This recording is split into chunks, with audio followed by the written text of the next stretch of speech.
Eden. It sounds like paradise. In pretty much any context, who wouldn't want to visit a planet called Eden? We learned the name from Maya.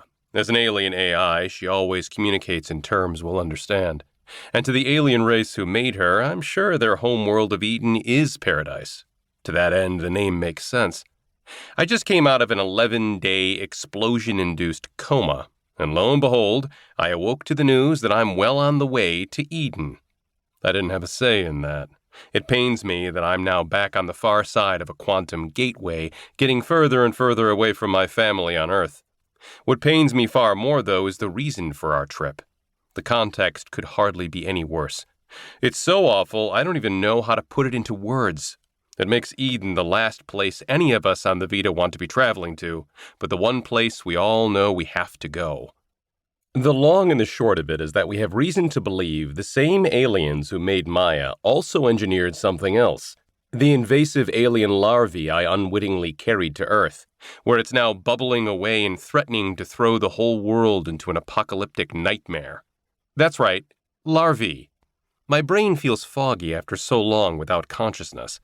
Everyone is gathered around my medical bed. They all look relieved to see I'm awake, but also like they're expecting me to say something meaningful. And don't get me wrong, I wish I could. I wish I could jump up and stand at driver's side, giving everyone instructions for how they can make themselves useful during the final stages of our interplanetary voyage.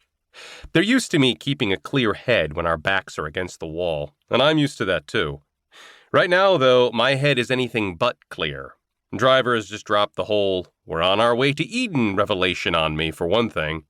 But even without that, I'd be struggling to wrap my head around the larvae issue.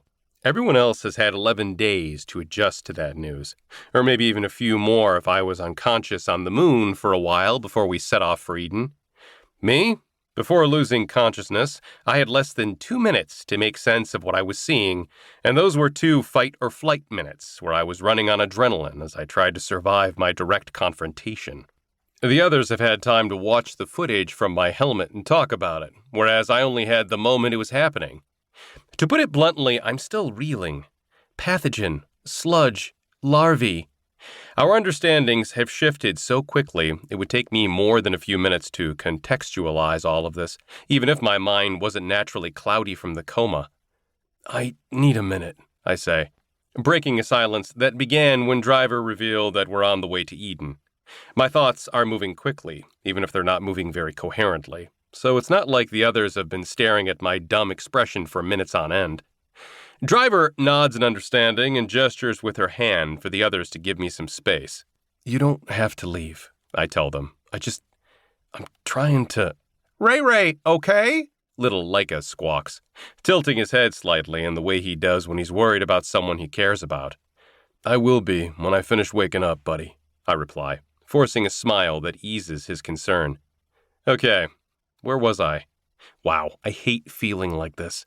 I don't feel ill, thirsty, overly hungry, or even in any real pain, so the team has looked after me well. It's just my mind that's struggling. I feel like I'm somewhere around a dozen espressos below my usual level of mental focus and clarity.